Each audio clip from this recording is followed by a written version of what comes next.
Thank you, Mr. Speaker. I'm here as a member of the Washington Waste Watchers Group, and I'm here to focus on irresponsible spending on funds that miss the beneficiary and then go elsewhere, Mr. Speaker.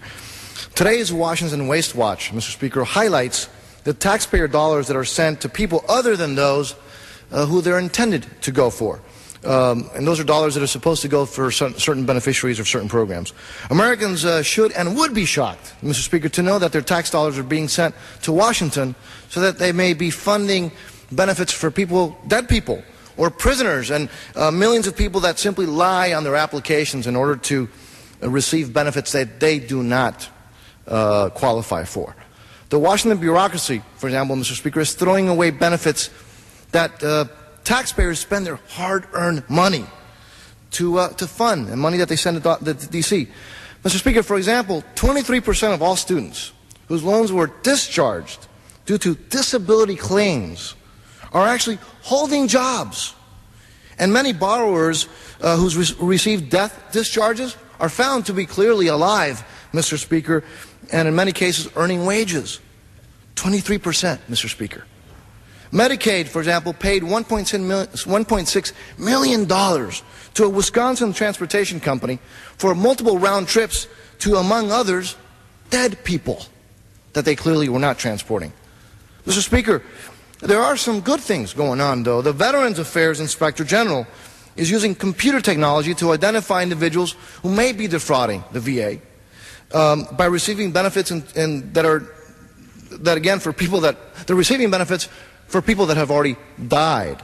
More than 5,500 possible cases have been identified, and they've actually recovered $4.7 million. But over the past 5 years, for example, law enforcement has arrested over almost 7,000 fugitives who were illegally receiving food stamps.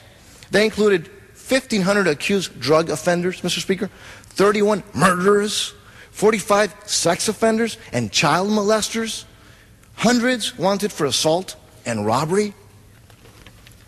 Mr. Speaker, more than 25% of free and reduced price school lunches are being consumed by children whose families' income is way above what they should be to qualify for those programs. And then yet, we don't have enough money, some people will say, for those that do qualify.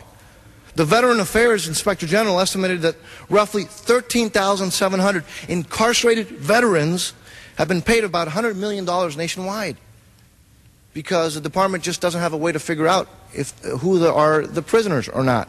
These funds, Mr. Speaker, could have paid for 45,000 monthly compensation benefits for disabled veterans who do deserve it and who do need those benefits.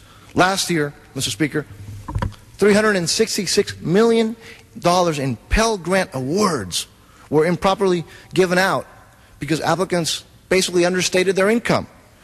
These funds, wasted on people that don't qualify, could have paid for over 84,000 Pell Grants for people that do deserve those benefits. Mr. Speaker, President Bush is committed to eliminating these improper payments that plague these very important government programs. And in fact, the President's management agenda has identified improper payments as one of the main elements within the administration's initiative to improve financial management.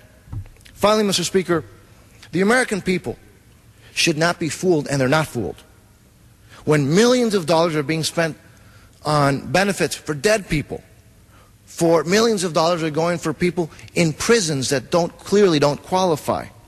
Millions are going to people that lie on their applications. And despite all this, Mr. Speaker, the Democrats still want to raise the hard-working American taxpayers' taxes. Mr. Speaker, I yield back the remaining part of my time.